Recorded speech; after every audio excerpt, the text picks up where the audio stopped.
नमस्कार जन उत्तराखंड में आप सभी का स्वागत है। मैं हूं प्रभात। बुलेटिन में आगे बढ़ने से पहले नजर हेडलाइंस पर।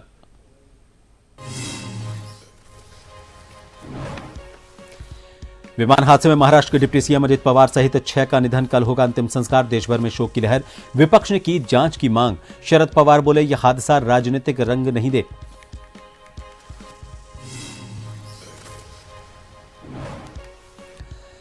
देहरादून में धामी मंत्रिमंडल की बैठक में अहम फैसले। 8 महत्वपूर्ण प्रस्तावों को मंजूरी। विमान दुर्घटना में दिवंगत आत्माओं की शांति के लिए रखा 2 मिनट का मौन।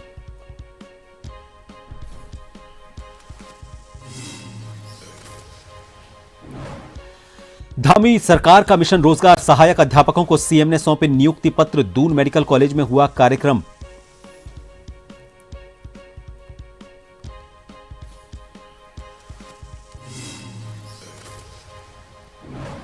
हरिद्वार में भूमि विवाद में फायरिंग। जिला पंचायत उपाध्यक्ष के भाई समेत 2 लोग घायल। सीसीटीवी की जांच। आरोपितों की तलाश के लिए टीम गठित।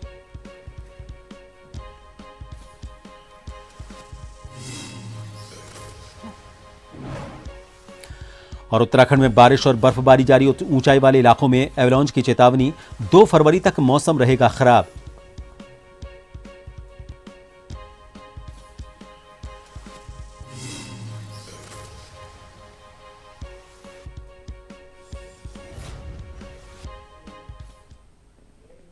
देहरादून स्थित राजकीय दून मेडिकल कॉलेज पटेल नगर में शिक्षा विभाग के अंतर्गत सहायक अध्यापक में नव चयनित शिक्षकों को नियुक्ति पत्र वितरण कार्यक्रम आयोजित किया गया। कार्यक्रम में बड़ी संख्या में चयनित अभ्यर्थियों ने प्रतिभाग किया। इस अवसर पर मुख्यमंत्री पुष्कर सिंह धामी ने कहा कि आज लगभग 1100 से ज्यादा सहायक अध्यापकों को नियुक्ति पत्र वितरित किए गए हैं, जिसके साथ ही राज्य में कुल नियुक्तियों का आंकड़ा 28,000 से ज्यादा हो गया है। उन्होंने स्पष्ट किया कि यह प्रक्रिया यहीं नहीं रुकेगी बल्कि लगातार जारी रहेगी। मुख्यमंत्री ने युवाओं को योग्यता और मेरिट के आधार पर रोजगार देने, भर्ती प्रक्रियाओं में पारदर्शिता बनाए रखने और सख्त नकल विरोधी कानून को इसका मजबूत आधार बताया।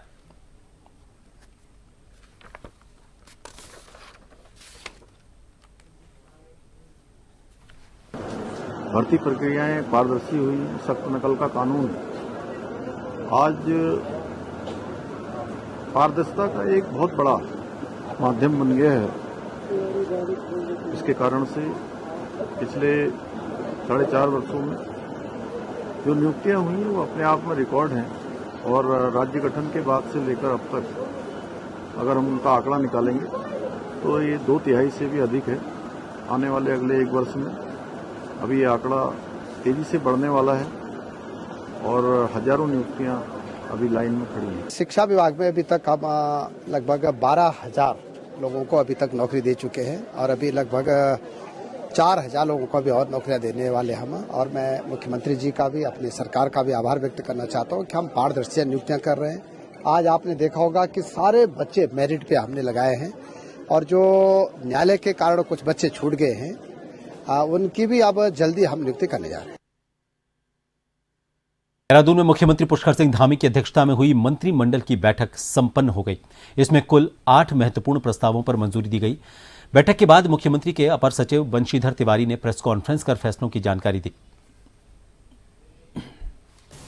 भारत सरकार द्वारा घोषित राष्ट्रीय हरित हाइड्रोजन नीति 2022 एवं राष्ट्रीय हरित हाइड्रोजन मिशन 2023 आगामी दशक में भारत को ग्रीन हाइड्रोजन का वैश्विक केंद्र बनाने के दृष्टिकोण अत्यंत उपयोगी होने के परिप्रेक्ष्य में उत्तराखंड सरकार भी ग्लोबल वार्मिंग एवं जलवायु परिवर्तन के दृष्टिगत प्रदेश में स्वच्छ एवं हरित उत्पादन स्रोतों को प्रोत्साहित करने हेतु संकल्पित है। ग्रीन हाइड्रोजन एक स्वच्छ ऊर्जा एवं औद्योगिक ईंधन होने के कारण नेट जीरो के लक्ष्य प्राप्त करने में सहायक सिद्ध होगी। उत्तराखंड राज्य में जल विद्युत जैसे प्राकृतिक संसाधन प्रचुर मात्रा में उपलब्ध हैं, जिनका उपयोग हरित हाइड्रोजन के उत्पादन के लिए किया जा सकता है। इससे राज्य में विकास एवं रोजगार को बढ़ावा देने के साथ साथ कार्बन उत्सर्जन रहित एवं जलवायु परिवर्तन लक्ष्यों के सापेक्ष राज्य के योगदान को पूर्ण करने के साथ ही ग्रीन हाइड्रोजन बाजार निर्माण एवं मांग एकत्रीकरण को बढ़ावा मिलेगा। अतः राज्य में हरित हाइड्रोजन उत्पादन को बढ़ावा देने के लिए उत्तराखंड सरकार द्वारा उत्तराखंड हरित हाइड्रोजन नीति 2026 लागू करने के लिए नीति प्रस्तुत की गई थी, जिसे माननीय मंत्रिमंडल ने मंजूरी दी है। लेकिन इसमें जो सब्सिडी है, सब्सिडी कितना दी जानी है उसके लिए मुख्य सचिव महोदय की अध्यक्षता में एक समिति बनाई है। महाराष्ट्र के उप मुख्यमंत्री अजित पवार के निधन पर शोक उत्तराखंड के मुख्यमंत्री पुष्कर सिंह धामी ने जताया। सोशल मीडिया एक्स पर पोस्ट में उन्होंने लिखा कि जनसेवा के प्रति आजीवन समर्पित लोकप्रिय जननेता महाराष्ट्र के उप मुख्यमंत्री अजित पवार के विमान हादसे में निधन का समाचार अत्यंत दुखद है। समाज के अंतिम पंक्ति में खड़े व्यक्ति के हितों के लिए उन्होंने सदैव करुणा और प्रतिबद्धता के साथ काम किया। मुख्यमंत्री धामी ने हादसे में दिवंगत सभी पुण्यात्माओं को श्री चरणों में स्थान और शोकाकुल परिजन समर्थकों को यह असीम दुख सहने की शक्ति प्रदान करने की ईश्वर से प्रार्थना की।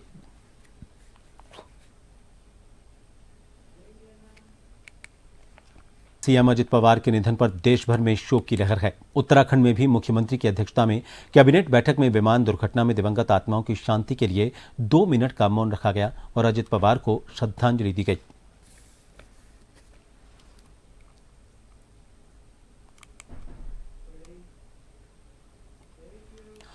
महाराष्ट्र के डिप्टी सीएम अजित पवार के निधन से राजनीतिक जगत में शोक की लहर दौड़ गई। उत्तराखंड के मुख्यमंत्री पुष्कर सिंह धामी ने उनके निधन पर गहरा दुख व्यक्त किया। मुख्यमंत्री ने कहा कि अजित पवार के साथ उनका व्यक्तिगत परिचय रहा है और कई अवसरों पर उनसे मुलाकात हुई। वे सरल स्वभाव के व्यक्ति थे जो आम लोगों के बीच रहकर सेवा भाव से काम करते थे।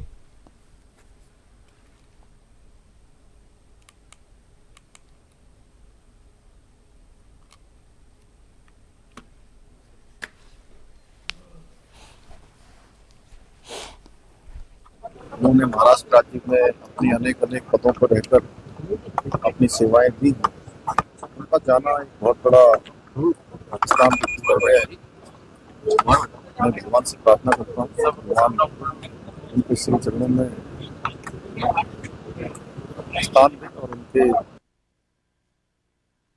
हरिद्वार में दिन दहाड़े जिला पंचायत के उपाध्यक्ष के भाई को गोली मार दी गई। घटना थाना कनखल क्षेत्र के ग्राम नूरपुर पंजन हेड़ी की है। अज्ञात हमलावरों ने जिला पंचायत उपाध्यक्ष अमित चौहान के भाई सचिन चौहान को गोली मारकर घायल कर दिया। सरकारी जमीन पर अवैध कब्जे की शिकायत की जांच के लिए पहुंची प्रशासनिक टीम के सामने फायरिंग हुई। गोली लगने से सचिन चौहान गंभीर रूप से घायल हो गए। उन्हें पहले जिला अस्पताल ले जाया गया, जहां प्राथमिक उपचार के बाद हालत गंभीर देखते हुए हायर सेंटर रेफर कर दिया गया।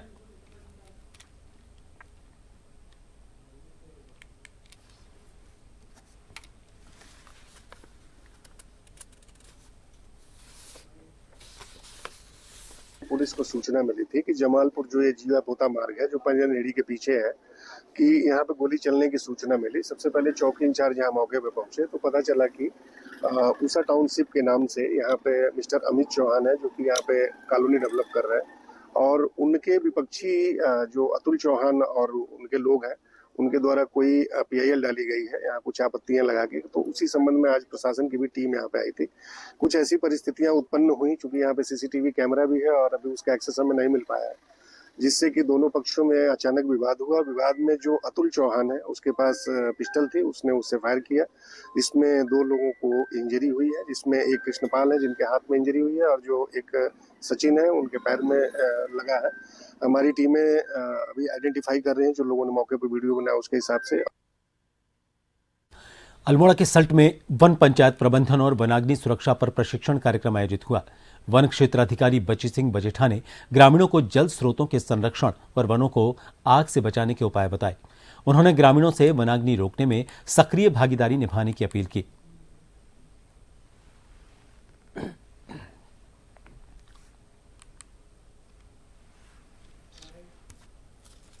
वनाधिकारी अतिरिक्त भूमि संरक्षण वन विभाग रामनगर श्री मनीष जोशी जी के निर्देशन में वनों की अग्नि से सुरक्षा, वन पंचायत प्रबंधन एवं जल स्रोतों का संरक्षण के संबंध में ग्रामीणों को प्रशिक्षित किया गया एवं इस विषय में अत्यधिक जानकारी दी गई। विशेष रूप से जल स्रोतों को कैसे संरक्षण करना है, कैसे उनकी सुरक्षा करनी है और उसमें जल स्रोतों को कैसे बचाना है। हमने आने वाले दिनों में गर्मी आ रही तो उसके आसपास चौड़ी पत्ती के पौधे को लगा के जानकारी गाँव लोगों को दी।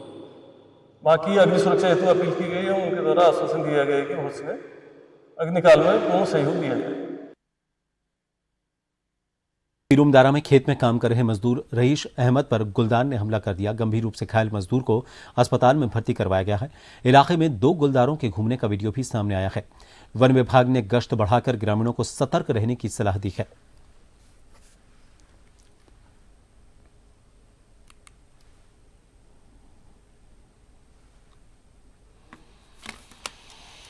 और मैं गेहूं के खेत में टिल्ड की दवाई कर रहा था। तो मैं जब मझाड़ी के किनारे पर आया तो मैं तो दवाई कर ही रहा था, मेरे को मालूम नहीं था, लेकिन वो तेंद वो एकदम झाड़ी में से निकल गए नहर में से और सीधा मेरे पे अटैक करा और मेरी सट्टी वट्टी गोल हो गई। मैंने हाथ पैर चलाया, उन्होंने मुझे गिरा दिया। गिराने के बाद उन्होंने मेरे खून वून निकाल दिया ये। और पब्लिक भी देख रही थी, मैदान में था वो, तो भैया सबने हल्ला गुल्ला काटा तो वो मुझे छोड़ के भाग गया। मैं खेत में पड़ गया, मेरे सर ये मुंह मारा था ने यहाँ बच गया सिर में। सिर के बाद फिर ये हाथ हो गया मेरा और ये सीने पे थोड़ा पंजा लगा है उसका। उसके बाद भाई को पता लगा, मेरे पड़ोसी को, कि उनको वैसे दबा दिया तेंदुए ने, तो भाई मुझे लेके आया। मेरा ट्रीटमेंट चल रहा है यहाँ पर। पेशेंट आए हमारे पास, रईस अहमद, 45 साल एज है इनकी। ये बता रहे हैं कि इनको वाइल्ड एनिमल अटैक हुआ है, लेपर्ड बता रहा है इन्होंने।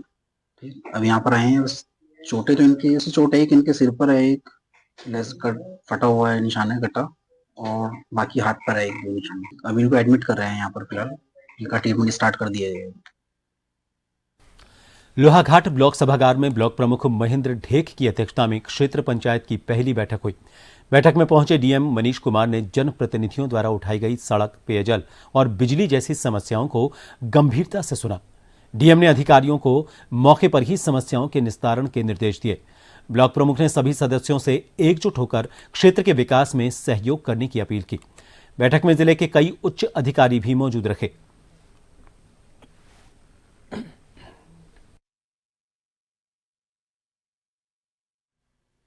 जैसा माननीय मुख्यमंत्री जी के हम सभी जनपद के अधिकारियों के लिए निर्देश हैं, जिसमें डीएम, सीडीओज और सभी विभागीय अधिकारी सम्मिलित हैं। इसमें माननीय मुख्यमंत्री जी ने स्पष्ट निर्देश दिए हैं कि जो भी बीडीसी की बैठकें हैं, जिला पंचायत की बैठकें हैं, वो जनपद के वरिष्ठ अधिकारी उसमें प्रतिभाग करें और जनता की समस्याओं को सीधे सुनें और कोशिश करें कि उनका निस्तारण एक समयबद्ध तरीके से और निश्चित समय सीमा के अंतर्गत ही हो। इसी क्रम में आज जो हमारी बैठक थी, लोहाघाट की बैठक में सभी वरिष्ठ अधिकारियों के द्वारा प्रतिभाग किया गया। लोहाघाट ब्लॉक में प्रथम क्षेत्र पंचायत बैठक का आयोजन किया गया।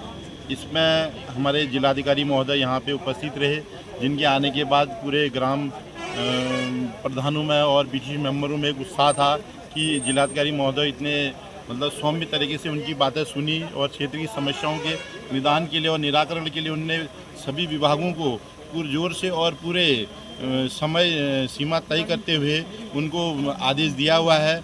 और आज की जो बैठक थी, इसके लिए मैं सभी ग्राम प्रधान और हमारे जो क्षेत्र पंचायत सदस्य हैं।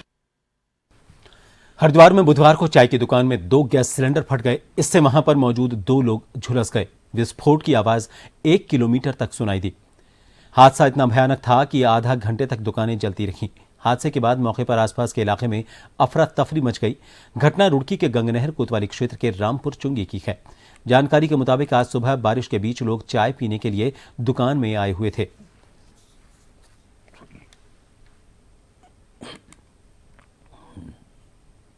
क्या ना, मैं अपने घर से निकल कर 4 बजे इब्राहिमपुर गांव में जा रहा था, तो यहाँ देखा कि तारों में भी आग लग रही है और खोखे में भी आग लग रही है। मैं इसके आदमी के घर गया, इसके आदमी के घर जाकर उन्हें उठाया। मैंने कहा जी तुम्हारे खोखे में आग लग रही है। तो बेचारे आनंद फरन मेरी गाड़ी पे बैठ कर आए और मैं उन्हें चुंगी पे छोड़ कर चला गया। उन्होंने बैठा के खोखे में ताला खोल लेते तो उनका सिलेंडर फट गया। अच्छा। और वो क्या नाम घायल है। देश के पहाड़ी इलाकों में मौसम के बदलते मिजाज को देखते हुए विशेषज्ञों ने लोगों को सतर्क रहने की सलाह दी है। मौसम वैज्ञानिक डॉक्टर C.S. तोमर ने कहा कि हर साल खराब मौसम के दौरान बड़ी संख्या में लोग पहाड़ों की ओर रुख कर लेते हैं। इससे कई बार गंभीर समस्याएं खड़ी हो जाती हैं।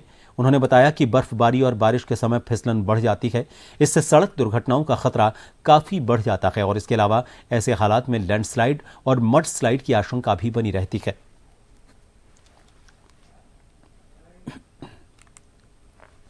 जैसे कि पीछे भी देखा गया है कि लोग जो है ऐसे टाइम पे एकदम से रश कर लेते हैं पहाड़ों की तरफ को और फिर बहुत सारी तरह की समस्याओं में फंस जाते हैं।